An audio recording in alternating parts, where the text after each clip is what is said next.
ഈ അച്ചാർ നിങ്ങൾക്കുള്ള. നിങ്ങളെപ്പോലുള്ള പിള്ളേര് കുറച്ചുകൂടെ റെസ്പോൺസിബിളായി പെരുമാറണമെന്ന ഇച്ചായന്റെ അഭിപ്രായം. പ്രത്യേകിച്ച് നമ്മൾ മലയാളികൾ. മനസ്സിലായി ഉടായിപ്പല്ലേ?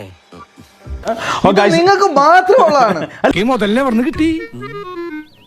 ഞാനൊരു വലിയ സംഭവം അല്ലേ? പിന്നെ വേറെ ആരും ഇല്ലെങ്കിൽ. ഈ കാണുന്നതാണ് നമ്മുടെ അച്ചാർ. ഇതിന്റെ അകത്തോട്ട് നോക്കിയോ, ഫുള്ള് കഷ്ണങ്ങളാണ്. പ്രകാശേ, ആരാ വന്നിരിക്കണേ നോക്കിയേ. പിന്നെ ഒരു ഇച്ചിരി ഒരു എണ്ണ മേലുണ്ടാകും. കാരണം ഇത് നമ്മൾ ഡാമേജും കാര്യങ്ങളൊന്നും ഉണ്ടായിരിക്കാൻ വേണ്ടി ഇരിക്കാൻ വേണ്ടിയാണ് എണ്ണ അത്രയും വെച്ചാൽ. ഇതൊക്കെ എന്ത് എല്ലാ കഴിവും കൂടി ദൈവം ഒരാൾക്ക് കൊടുക്കൂലല്ലോ. 3 സാധനമാണ് അങ്ങനെ നമ്മൾ ജീവിതത്തിൽ ആദ്യമായിട്ട് ഒരു പ്രൊഡക്റ്റ് ഇറക്കിയതാണ്. ഈ അച്ചാർ മേടിക്കുന്നവർക്ക് ഈ കാണുന്ന പിക്കിള് തികച്ചും സൗജന്യം. ഇതെന്തും മറിമായും എനിക്ക് ഭ്രാന്തായി പോയതാണ്, അത് നാട്ടുകാർക്ക് മൊത്തം ഭ്രാന്തായ. എടാ ഉഗ്ര, എനിക്കൊരു ഉപകാരം ചെയ്യൂ. പറ, നീ വാ പൊളിക്കരുത് പ്ലീസ്. 900 ഗ്രാമിന് സൗജന്യമായിട്ട് 100 ഗ്രാം നാരങ്ങ അച്ചാർ. ഒരു ശുഭകാര്യത്തിന് വരുമ്പോ വേണ്ടാത്ത വർത്തമാനം പറയല്ലേ എന്റെ പരമാവധി. അതെ, ഞങ്ങൾ ചോറ് തന്നെ കൊണ്ടുവന്നേ. അപ്പൊ ഈ കാണുന്ന അച്ചാർ നിങ്ങൾക്ക് വേണ്ടി ഉണ്ടാക്കിയതാണ്. എല്ലാവരും ഞങ്ങളെ സപ്പോർട്ട് ചെയ്യണം. ഞങ്ങളുടെ ആദ്യത്തെ പരിപാടിയാണ്.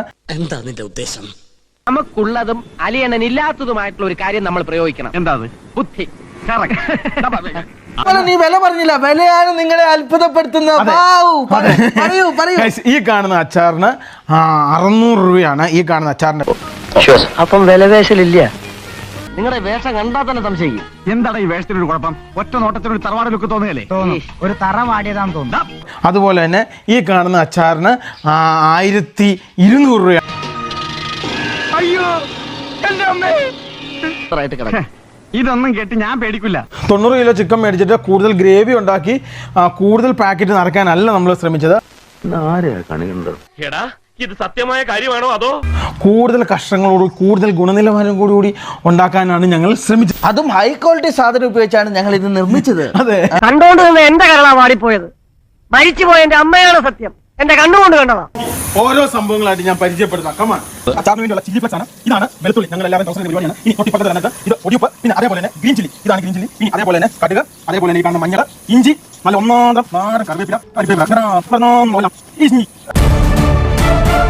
എനിക്ക് പറയാനുള്ളത് മുഴുവൻ പറഞ്ഞിട്ടേ ഞാൻ മഞ്ഞപ്പൊടിക്കകത്ത് പട്ടിയുടെ കാല് കണ്ടേ, പട്ടി ചവിട്ടിപ്പോയ മഞ്ഞപ്പൊടിയാണോ എന്നുള്ള ചോദ്യങ്ങളൊക്കെ ആയിട്ടുള്ള കമന്റ് ബോക്സിനകത്ത് വന്നിട്ടുള്ള ഒരു കാര്യം, ഇത്രയും രൂപ കൊടുത്ത് നിങ്ങളെ കയ്യിൽ നിന്ന് അച്ചാർ വാങ്ങുമ്പോൾ പട്ടി ചവിട്ടിയ മഞ്ഞപ്പൊടി ഇട്ട് അച്ചാർ കഴിക്കണോ എന്നുള്ളൊരു ചോദ്യം ഇവരോട് എല്ലാവരും കമന്റ് ബോക്സിൽ ചോദിക്കുന്നുണ്ട്.